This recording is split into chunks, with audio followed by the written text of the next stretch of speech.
Genesis chapter 37. So Jacob settled again in the land of Canaan, where his father had lived as a foreigner. This is the account of Jacob and his family. When Joseph was 17 years old, he often tended his father's flocks. He worked for his half-brothers, the sons of his father's wives, Bilhah and Zilpah.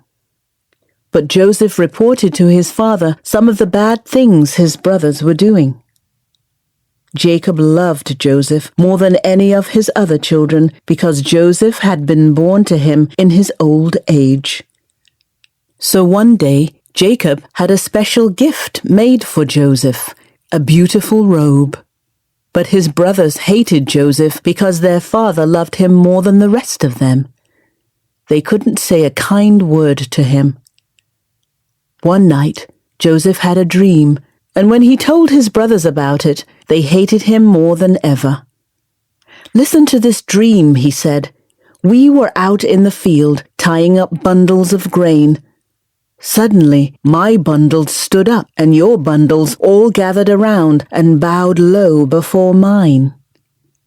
His brothers responded, "So you think you will be our king, do you? Do you actually think you will reign over us?" And they hated him all the more because of his dreams and the way he talked about them. Soon Joseph had another dream, and again he told his brothers about it. "Listen, I have had another dream," he said. "The sun, moon, and 11 stars bowed low before me." This time he told the dream to his father as well as to his brothers. But his father scolded him. "What kind of dream is that?" he asked. "Will your mother and I and your brothers actually come and bow to the ground before you?" But while his brothers were jealous of Joseph, his father wondered what the dreams meant. Soon after this, Joseph's brothers went to pasture their father's flocks at Shechem. When they had been gone for some time, Jacob said to Joseph, "Your brothers are pasturing the sheep at Shechem. Get ready and I will send you to them." "I'm ready to go," Joseph replied. "Go and see how your brothers and the flocks are getting along," Jacob said. "Then come back and bring me a report." So Jacob sent him on his way, and Joseph traveled to Shechem from their home in the valley of Hebron. When he arrived there, a man from the area noticed him wandering around the countryside. "What are you looking for?" he asked. "I'm looking for my brothers," Joseph replied. "Do you know where they are pasturing their sheep?" "Yes," the man told him. "They have moved on from here, but I heard them say, 'Let's go on to Dothan.'" So Joseph followed his brothers to Dothan and found them there. When Joseph's brothers saw him coming, they recognized him in the distance. As he approached, they made plans to kill him. "Here comes the dreamer," they said. "Come on, let's kill him and throw him into one of these cisterns. We can tell our father a wild animal has eaten him. Then we'll see what becomes of his dreams." But when Reuben heard of their scheme, he came to Joseph's rescue. "Let's not kill him," he said. "Why should we shed any blood? Let's just throw him into this empty cistern here in the wilderness. Then he'll die without our laying a hand on him." Reuben was secretly planning to rescue Joseph and return him to his father. So when Joseph arrived, his brothers ripped off the beautiful robe he was wearing.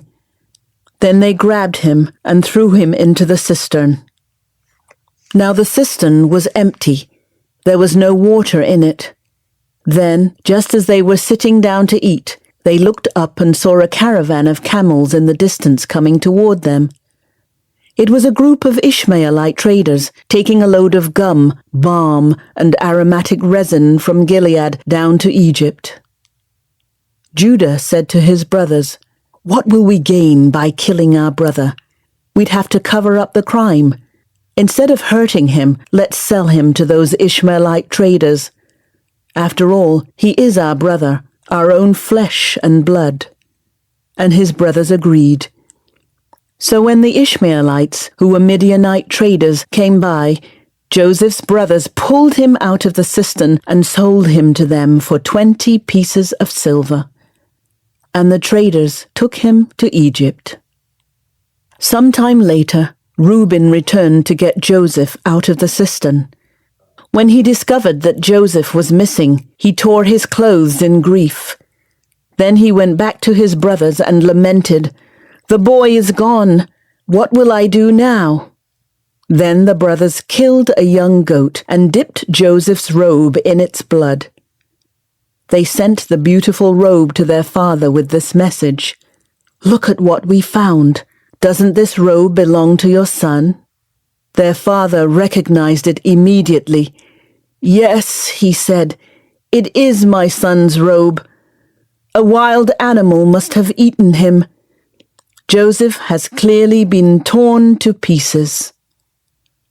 Then Jacob tore his clothes and dressed himself in burlap. He mourned deeply for his son for a long time. His family all tried to comfort him, but he refused to be comforted. "I will go to my grave mourning for my son," he would say, and then he would weep. Meanwhile, the Midianite traders arrived in Egypt, where they sold Joseph to Potiphar, an officer of Pharaoh, the king of Egypt.